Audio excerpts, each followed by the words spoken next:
So we always want to be able to hunt excellence in business, hunt excellence in family, hunt excellence in health. And at the end of the day, it's always about how you could take information and learn. There's always a blueprint, but it might not be the one that you're taught. And when you could get with folks that understand how to accelerate, turn decades into days, know how to get to an outcome as efficiently and as fast as possible, you want to be able to incorporate that in your world. We always talk about a top five. Who's your top five? Are they proven winners? Or are they not proven winners that are going to have you running east looking for a sunset? Well, today I got a proven winner. I'm with my man, Chris Brown. What's up, brother? How you doing, Rob? Nice to meet you. Dude, I know that the game of business and politics are two separate games, but you happen to be a guy that's played in both spaces, right? That's true. And we'll get into that. But before we talk a little bit about that, where were you originally from? Where did you grow up? So I grew up in South Jersey. Yep. It's actually Buena Vista Township, which is farmland. Was that near like Vineland? And Yeah. that, Vineland, okay. yep. Hamilton. Got it. I worked on blueberry farms. Wow. Started. Are you a farm boy? Like, did your dad own a farm? No, my dad was a teacher. Okay. But I would get dropped off at 5:30 in the morning, have to walk about a mile to get to a bus station at a liquor store, and hop on the bus and go to the blueberry fields. And I did that from when I was 12 to I was 16. Wow. So all through high school in the summer? All through high school in the summer. And then I got promoted when I was 17 to the packing house, to the pickle house. Got it. The South Jersey produce. You still had to take the trip though? No. I got picked up at my house by one of the owners. All right, so that was a step up then. That was a step up. It was great, man. No more running to the liquor store. No more bus. No more bus. Yeah. And I would go there, and then they would drop me off at the high school, and me and my buddies, we would lift, and I played football. Did you play 4-year high school? Like, yeah, tell me about football. Yeah. I played for Buena, and we were state champions. Wow. I was all conference in my position. I was a guard. Okay. And so you were a big young dude. I was big. I was when I graduated high school. I was like 245, 250. Don't ask me what I was. What are you? I was like 150, 155. Really? I swear to God. Yes. I wouldn't have thought that. Yep. I thought you were another offensive lineman like me. I played basketball, but I was. That's cool. But I think I was like 155 by the time I was at the end of my senior year. How about that? Yeah, it's crazy, right? It's amazing how our metabolisms change after we stop playing sports, which blows my mind. So then I went to TCNJ. What he's saying is I look like an offensive guard. Well, you look good. You look good. Thanks. Yeah, I played at TCNJ. Did you really? Yeah, and then I stopped my senior year because here's the politics. I took an internship at the State House. Okay, so before we get into that. Before we get into that. Right, so we talk about sports, right? Because I'm not saying sports is the gateway to entrepreneurial success, but for me it was, right? So systems, processes, teamwork, building something, being part of something special. Yeah. That's kind of my journey. 100.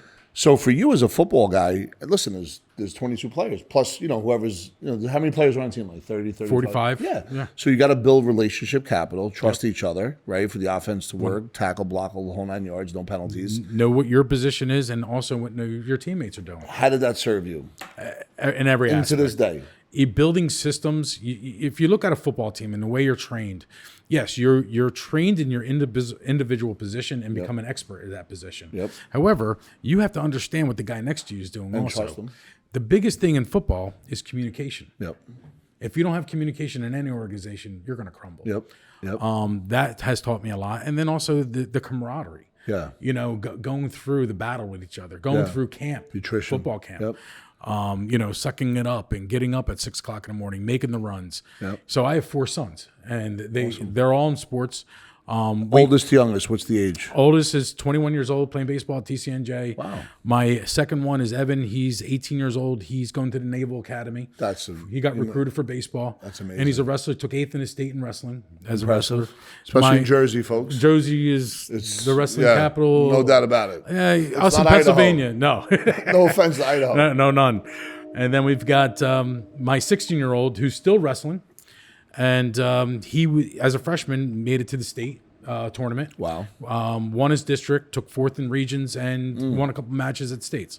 And then I got my 10-year-old. He's my guy. This guy is wrestling, doing baseball, and he's doing football. So he's the benefit of the other brothers plus you. Yes, and they're tough on him. Yeah. They're tough on him. But he's one of those guys that you want on your team. Yeah. All the time. And none of them played football. It's all wrestling?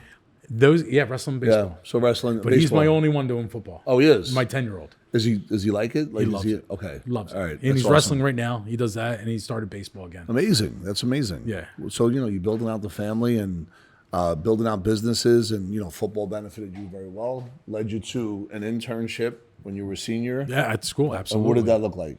So the internship was, you go in and you're working. I was in the assembly minority, and you're working with assembly people. So for these people that are watching right now, Right. what does an assembly minority mean? So on the state and level, how this pertains to business eventually. 'Cause Sure. we want to help serve and give people ideas that understand how you Absolutely. can accelerate. creating relationships is the bottom line. There you go. But Relationship capital. 100%.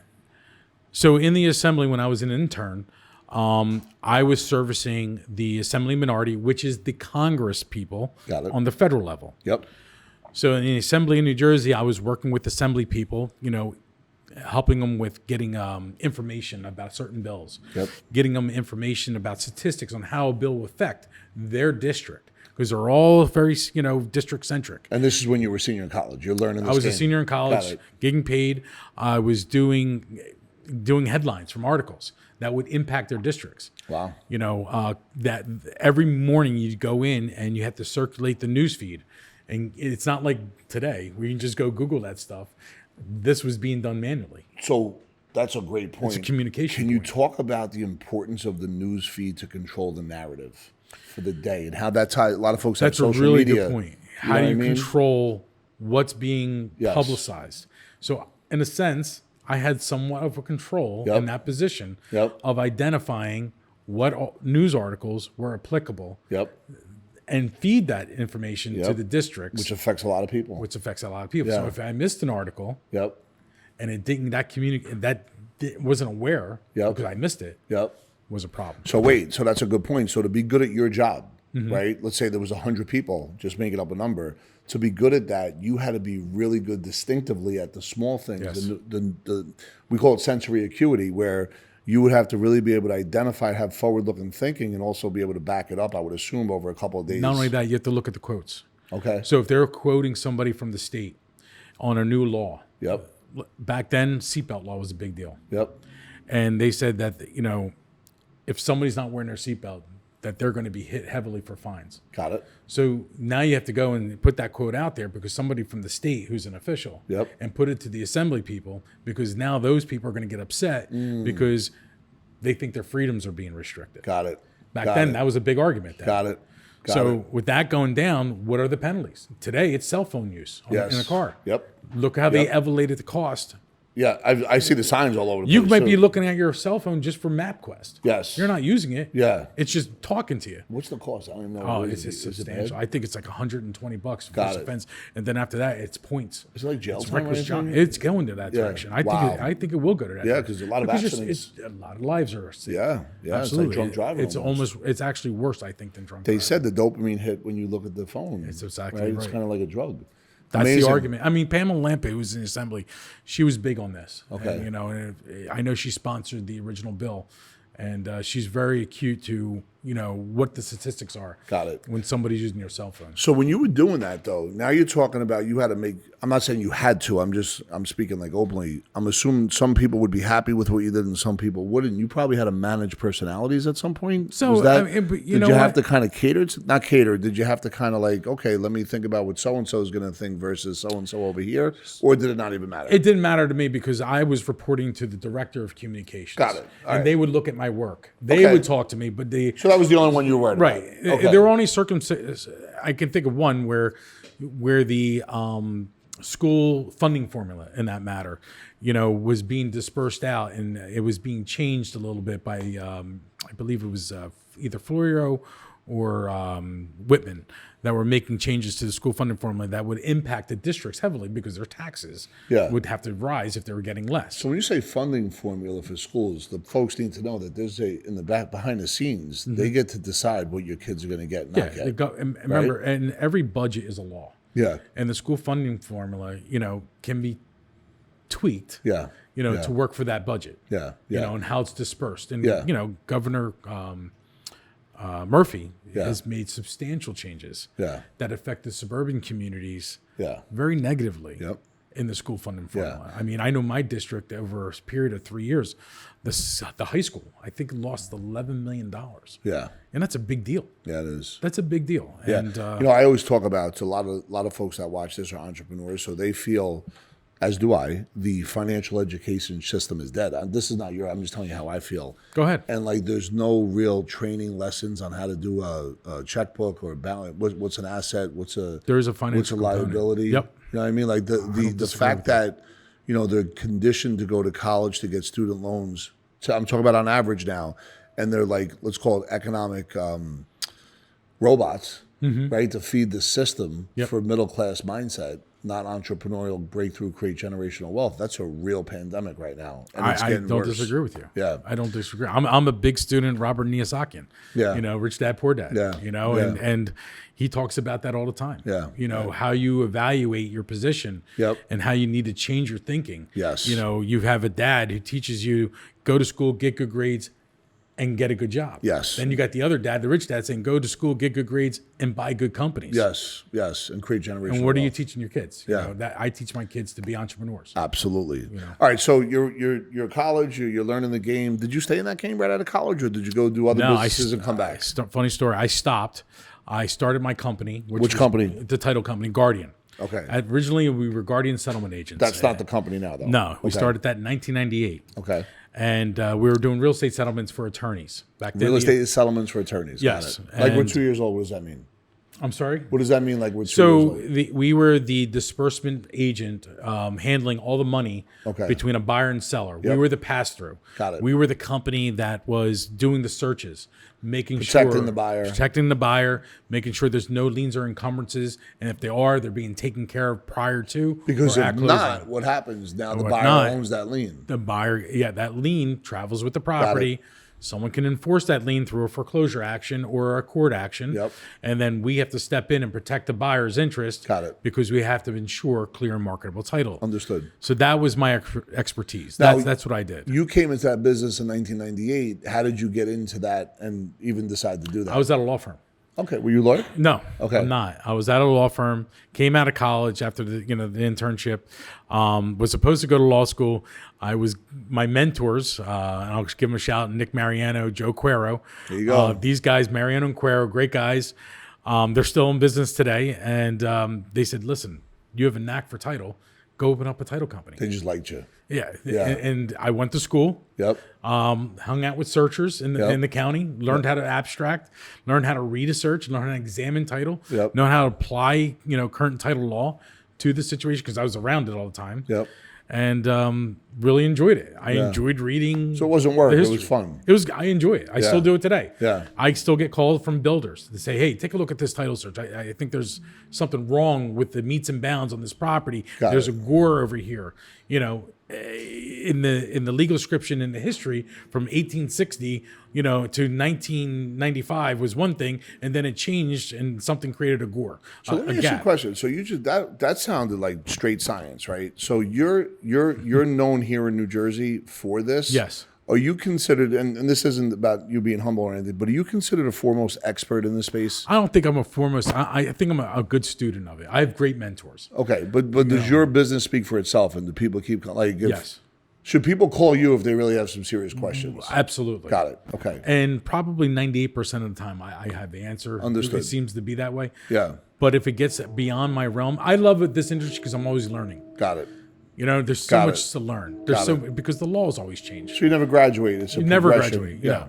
Awesome. But I have resources that I can go to that are my mentors. Yep. That I've developed on the way that we sit and talk, and we talk often. Do you have like a study group?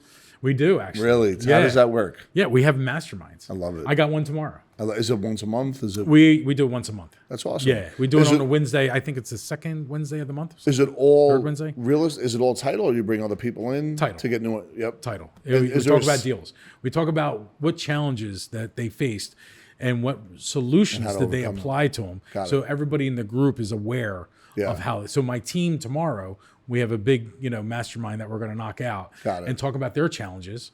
And I bring in myself and, of course, one of my mentors, Larry Bell, who's an attorney. He's the senior vice president for Caddick Title Insurance, who's an examiner. and we hear their challenges and we provide solutions to them. And what are some of the biggest challenges right now? Oh, biggest challenges is getting a lien that's on title not discharged.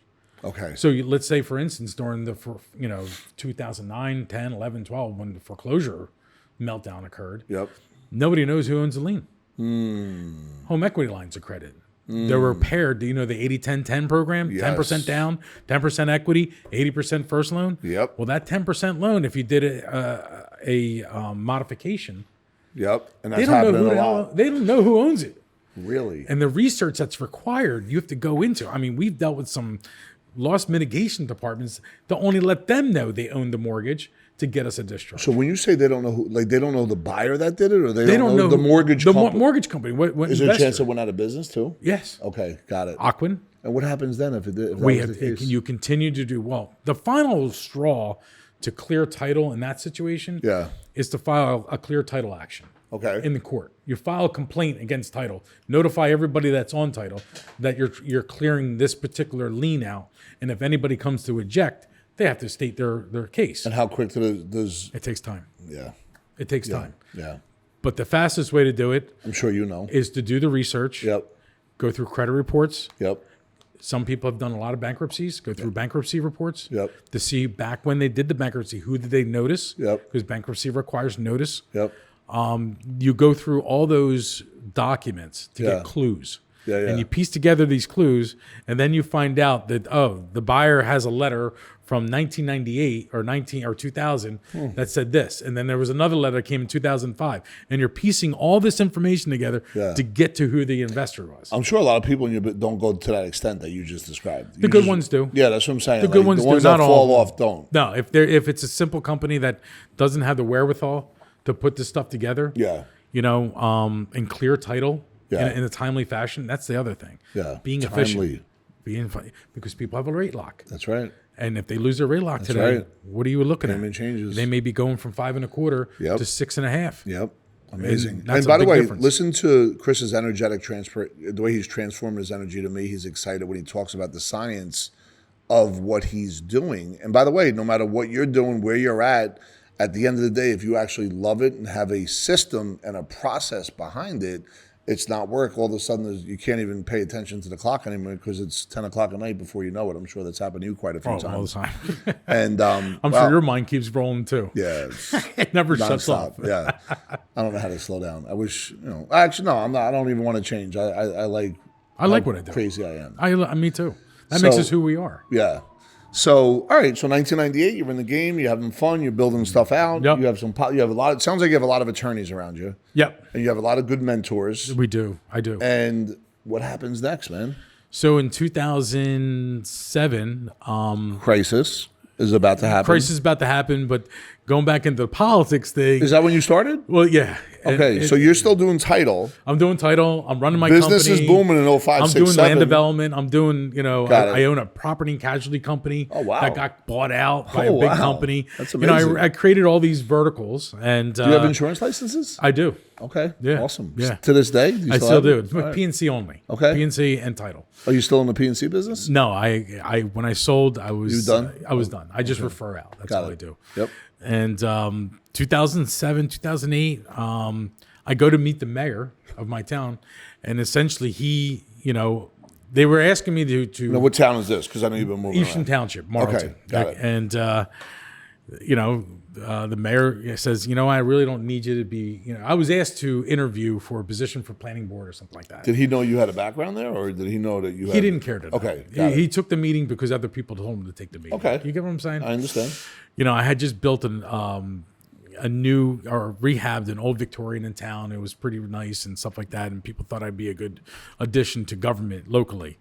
And I had a background. Yep. So I meet the mayor, and he tells me he doesn't need me. Okay. He's So got- right away you he's had got to all prove his that he needed... I was like, all right. I said, Mayor, I see you in May because we had May elections. I ran against him. So I So he started was running. like, was he cocky though when he said he Yeah, he was. Yeah, It must have turned you... yeah. He's been there for a long time. Okay. So I put my hat in the ring to run for mayor. And when you said that to him, did he get... He just looked at me. Okay. Like, who's this kid? Got it. Who's he talking to? So I love it. So there were two other guys, good guys. Randy Brown, who's a coach for the Baltimore Ravens. Yep. And then my buddy John McKinnon. They were running, and I didn't know they were even running. Yeah. So I get a call from Randy. And it's like, "Are you running for mayor?" I was like, "Yeah, I'm running for mayor." He goes, "I'm running for mayor. Why don't you run for council with us?" And we formed our team, Okay. Brown McKenna Brown, That was how it was. and we beat Sounds like a law a firm. 16-year incumbent. Yep. And from there, I went from local politics to So you council. got in the door. Got in the door. And then you showed deputy your value. mayor, Always show value, folks. showed you know, that I was able to handle my position. We cut, cost and Yep. created great streamlining delivery of good government, I guess you'd say. And then I got asked to go up to the freeholder board, and I ran for that, and I won. Now, the freeholder, explain that what it is in New Jersey. So freeholder today That's is a big deal. called a county commissioner. Yeah. Back when I ran, it was a freeholder. Okay. And the freeholder is the board. It could be a 5 board or 9 board. We were a 5, and you control county government. You can, you fund the court system, you fund the jails, you fund, special services schools. You fund. And you decide how much you fund, right? Yeah. Okay. You set the levy. Got it. You set the tax levy. It's Got a big it. one. Yeah. And back then, when I was on the board, it was $254 million budget. So do you have people that are, advising you on how to do that? Like, what is that? Or is that just your home So at night? I was in the minority. Okay. So I didn't have people advise me. I had to do it myself. Oh, that's a lot of So work. when the opposing party, it was a lot of work. Yeah, it's when a the lot of opposing work. party crafted their budget, I crafted my own. And I you did beat it myself. You- And I was battling with the treasurer of, So really smart people, right? Like yeah, that, yeah. the guys people that have been doing it for years. And there were some points that I won. And I was able to save jobs. Let me ask you this, because you said people, because sometimes when we have 16-year mayors or people that have been around for a long time, it's like status quo. Did you bring a level of new Yes. into everything you did We that all kind of did. woke people up? Our team absolutely That's amazing. brought a very modern form of government Amazing. to our town. Got it. Very, very open to business. Yep. It was like, if you had an idea that was good for our town, you're going to be heard, Got it. and we're going to listen to you. Got it. And if you look at the town from what it was back then to what it is now, Yep. when my legacy when I left, and Randy and John stayed on, because I left and go to the freeholder board, those guys, I mean, based on our studies that we started, Yeah. and when they finished like 12 years later, there was a $10 million surplus in the town coffers. Powerful. New Jersey is very poor, by the way. Yeah, but and that's Or not, bankrupt. Or not bankrupt, but they lose a lot of money. it's not common. Yeah. It's not common for a municipality Based on that. of 49,000 residents to have Wow. a $10 million surplus. That's a lot. It was, yeah. And Yeah. on the freeholder board, we held the line on taxes. So let me. We like, cut the levy. Why don't people understand that? Oh, I know we're going to talk politics. I know, I I get know. it. Like, why is the game so? I'm not going to use the word rigged, but so divisive that if you're on this team versus that team, even if that team can produce more surplus, or there could be some points on the other team as well. Why is it so like such a constant battle that gets worse and worse each year? At least from my perspective. I think there used to be a camaraderie. I know when my dad was coming up, it seemed different. Because I was, whatever party I was, I could work with the other side. Yes. I'm a lead by consensus type of person. Got it. But I didn't need politics to drive my feed my family. So in other words, can I translate? Go ahead. What I think you're saying? Go ahead. You didn't owe or need any favors, so you led with your heart and your brain, and as a I led result with of it, what you was created relationships what was best for the people. Correct. Got it. And I think a lot of people, when they're in politics, they let the politics dictate their personality. Yep. And they didn't mean to when I first started, right? They didn't mean to when Yeah. they first started. And they're longer that. and they're longer, and they start to think about the future. Yeah. They start thinking about that next election. I didn't care about the next Yeah. election. In fact, That's why you left, right? To become well, a freeholder. I went from the freeholder, and then I was leaving. Yeah. And then somebody dropped out in the assembly, and the party needed somebody to jump into the assembly. Yep. And I said, I'll do it. Yep. And I stayed there for 2 terms. And then on my second How term, many years is the term? it's 2 years a term. In So Jersey. 4 years Yeah. was there. So, So wait, when you were with the Brown McKenna Brown. McKenna Brown, No relation to Randy Brown. Yep. Not related. when you were with the Brown McKenna Brown, you got recruited to be a freeholder, correct? Was that hard to leave those guys? Or was it just part of your, It's a great question. You know, it's like, a great question. because I love I'm gonna tell teammates. you why. You know what I mean? We actually sat in a room and discussed the positives, pros and cons. I wanted this to be a group a team decision. I Yep. didn't want to just say, guys, I'm out. I'm going to. Yeah. These are my guys. They're Yeah, my you friends, want them and to they still own it. are. You don't want them to be mad. No. You want good energy. So the final analysis was, I can do more for the residents. Okay, so that's what it was. In that position. Got it. And you did. And I did. And you delivered on it. Yes. Okay. Absolutely. And how long were you a freeholder for? Just for 1 year term. Now, were you still running a title company at this point? I was running my title company. Yes. So you're doing both. I'm doing both. So you're having cash flow here, which is why you didn't know Yeah. anybody favors, and I was you're doing the freeholder. the freeholder board. Wow, it's not easy. And then So then you got asked to do something else. I went to the assembly. Yeah. And what does that mean? So there's there's districts in New Jersey. Yeah. So I was in the 8th district, and the assembly. There's 2 assembly people and a senator for each district. Yep. And one of the assembly people dropped out suddenly. I forget the reason. And then they said, we tapped don't you. retire. Got it. We want you to run for the assembly. Wow, it's pretty cool. So I said, all right, I did it. I said, I'm only going to do it short term. Yep. Did you really mean that though? I in did. your I mind? only stayed 2 terms. Okay. When I got out, nobody was running against me. But you say like you I meant left. it though. Like you like I'm done. doing it, but I'm only doing Yeah. it. Don't call I me needed back. to get back to what I loved doing. Was building a company. Were you starting to fall out of love in the politics side, or just It got frustrating. Okay. Because I'm like you. Yep. Want to get things done. Yes. You want results. Yeah. My nickname is Ambassador of Results, by the way. I That's, gave it to myself. There's though. no doubt. No one ever gave it to me. I Well, gave it to myself. You should use it more because you certainly had that character. But I'm telling you, it's you and I Yeah. wouldn't fit well. I know that. I know I would. Yeah. Only because you won't get the results fast enough. You Yes. want instant results. You want to see your work, At least progress. and you want progress. Yeah.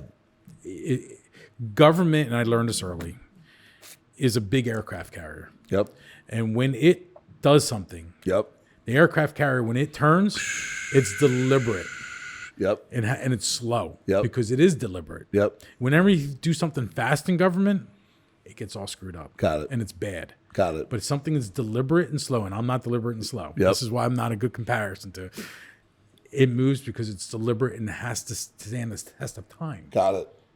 It's not a quick hit. It can't be a quick hit. Got And it. some people, when they look at politics, they get frustrated because they want the quick hit. Yeah. And there's no such thing. Yeah. There shouldn't be any because Yeah. it needs to be deliberate. There's trends, it sounds like. You have to weed out the Got negativity it. that affects these groups all across the board. Got it. Something may be good for the suburban people. Some may be good for the urban. It's got to be a challenge. It's a man. huge challenge. Oh, my God. And that's what the assembly handles. Yeah. Especially on the budget committee. Yeah. You know, that was interesting. Yeah. Because you get to dissect the budget, I mean, down to the granular. Yeah. And see where money is actually moving. Amazing. The problem in New Jersey is that we're laden with so much debt and so much unfunded or funded mandates, like, you know, pension and healthcare. What's the and all these unfunded liability amount? Like, do we even know what that number is? Back in the day, Rob, when I was there, I gave a speech about the pension. Yeah. And I think we were 130 billion in unfunded debt. I don't know what it is now. I'm out of the loop.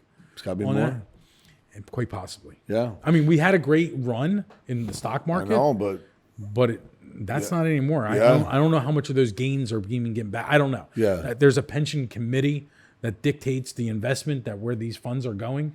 But healthcare is something it doesn't go away. It keeps continuing to grow. it's more expensive. Yeah. Way more I think the inflation on that is 12 to 15% a Correct. year or something like that. Yeah.